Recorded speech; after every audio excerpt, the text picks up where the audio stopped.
দিহিংচাং বহুমুখী প্ৰকল্পৰ দ্বাৰা যোৱা 3 বছৰে ইয়াৰ স্থানীয় বিধায়ক বিমল বৰা ডাঙৰীয়াৰ নেতৃত্বত খেতিয়কসকলে যুৱক যুৱতীসকলে যি কঠোৰ পৰিশ্ৰম কৰি প্ৰতি বছৰে 5 লাখ কেজি আলু উৎপাদন কৰি এটা অভিলেখ স্থাপন কৰিছে। প্ৰথমবাৰৰ বাবে এনেকুৱা ঘটনা আমাৰ ডিব্ৰুগড় জিলাত হৈছে, উজনি অসমত হৈছে। মই ভাবোঁ যে এই সফলতাই হাজাৰজন উঠি অহা যুৱক যুৱতীক উৎসাহিত কৰিব স্বাৱলম্বী হোৱাৰ ক্ষেত্ৰত আৰু নিজৰ মাটিডৰা সঠিকভাৱে ব্যৱহাৰ কৰাৰ ক্ষেত্ৰত নিশ্চিতভাৱে ই উদগনি দিব। মই ইয়াৰ বাবে বিমল বৰা ডাঙৰীয়াক বিশেষভাৱে আন্তৰিক কৃতজ্ঞতা আৰু ধন্যবাদ জনাইছোঁ, কাৰণ এইটো সাধাৰণ কাম নহয়। কথা ক'বলৈ ভাল, কিন্তু কৰ্মপথাৰত পদাৰ্পণ কৰি সন্মুখত থকা সকলো প্ৰত্যাহ্বানক প্ৰত্যুত্তৰ দি ইয়াৰ পৰা সফলতাৰ প্ৰতিচ্ছবি নিৰ্মাণ কৰাটো সহজ কাম নহয়।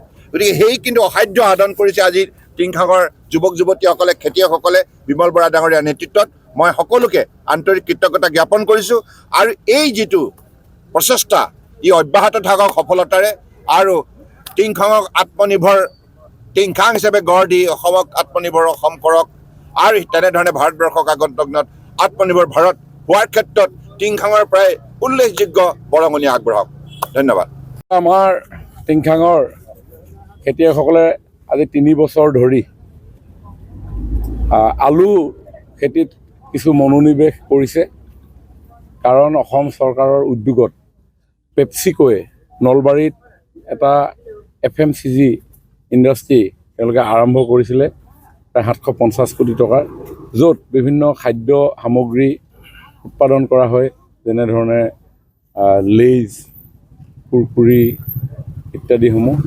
আৰু তাত যি কেঁচামালৰ প্ৰয়োজন হয়, সেই কেঁচামাল উৎপাদন কৰাৰ ক্ষেত্ৰত আমাৰ খেতিয়কসকলক আমি যোৱা 3 বছৰৰ পৰা জড়িত কৰাইছোঁ। দিহিংচাং বহুমুখী প্ৰকল্প বুলি এক সমবায় সমিতি আছে, তেখেতসকলে এই গোটেই বিষয়টো উদ্যোগ লৈছে। আজি শুভাৰম্ভণি অনুষ্ঠান, আৰু এই অনুষ্ঠানটোত আমাৰ শুভাৰম্ভ কৰিব অসমৰ প্ৰাক্তন মুখ্যমন্ত্ৰী তথা কেন্দ্ৰীয় মন্ত্ৰী সৰ্বানন্দ সোণোৱাল ডাঙৰীয়াই।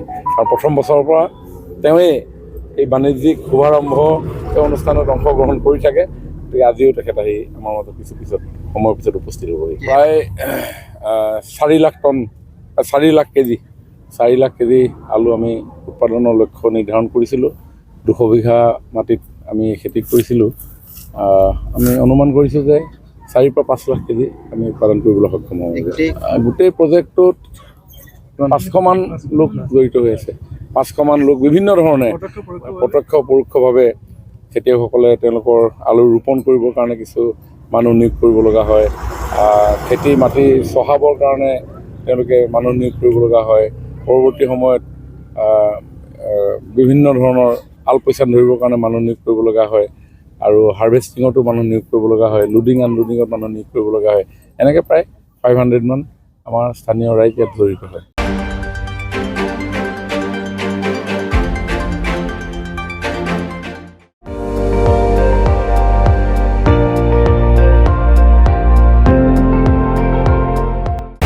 আপুনি চাই আছে ND24, সৰ্বশ্ৰেষ্ঠ নহয় সৰ্বোত্তমৰ দৌৰা।